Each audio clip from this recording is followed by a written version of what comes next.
দেবীপক্ষের সপ্তমী তিথিতে দিকে দিকে দুর্গার নানান রূপের আরাধনা করা হবে। যদিও অসুর বিনাশী দেবী দুর্গার পুজো করা হলেও উত্তর দিনাজপুরের তিলগাঁও গ্রামে দেবী অসুরবিহীন জোড়া সিংহের উপর সাওয়ার করেই বহুদিন ধরে পূজিত হয়ে আসছেন। নাম মেন্দায় চণ্ডী।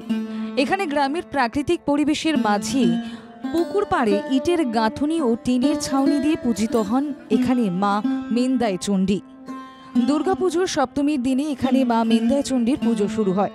দশমীর সন্ধ্যায় মেলার মধ্যে দিয়ে এই পুজোর সমাপ্তি ঘটে।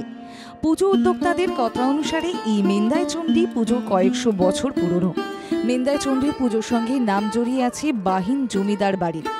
স্থানীয়দের কথায় বাহিন জমিদার এই পুজোর জন্য বেশ কিছু জমিও দান করেছিলেন। সেই জমিতে ফসল চাষ করে যে অর্থ আসে সেখানে পূজিত হন মা মেন্দায় চণ্ডী। পূজা সম্বন্ধে যেটা হচ্ছে সেটা হয়ে আসতেছে, এইটাই আর কি জানি আমি।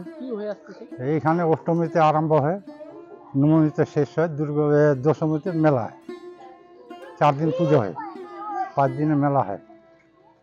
এখানে পুজো শেষে আবার পূজা হয়? হ্যাঁ, আবার পূজা হয় অষ্টমীতে। মায়ের মূর্তি কি মন্দিরে থেকে যায়?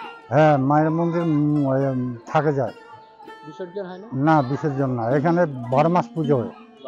হ্যাঁ, তারপরে এখানে মা জীবিত আছে, আপনার মানসা করতে পারেন, বুঝ করতে পারেন, আসতে পারেন। কোনো আপনার বাড়ি কোনো যদি কিছু থাকে বা হেরায়, এখানেও প্রমাণটা পাবেন। 4 হাত কেন?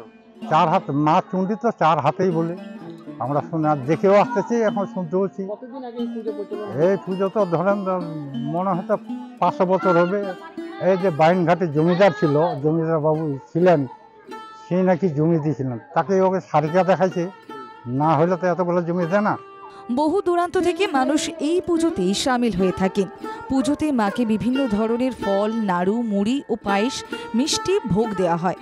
মহালয়া থেকে গ্রামবাসীরা পুজো উপলক্ষে নিরামিষ ভোজন করে থাকেন। প্রাচীন এই পুজো ঘিরে ইতিমধ্যেই জোর কদমে শুরু হয়ে গিয়েছে তিলগাঁও গ্রামের প্রস্তুতি। তিলগাঁও মুসলিম প্রধান গ্রাম হলেও গ্রামের মুসলিম সমাজের মানুষজন এই দুর্গাপুজোর সাথে অঙ্গাঙ্গিভাবে যুক্ত। পুজোর আনন্দে এই গ্রামের কে হিন্দু বা কে মুসলিম চেনা বড় দায়। আর এই দুর্গাপুজোর মাহাত্ম্য সাম্প্রদায়িক সম্প্রীতি।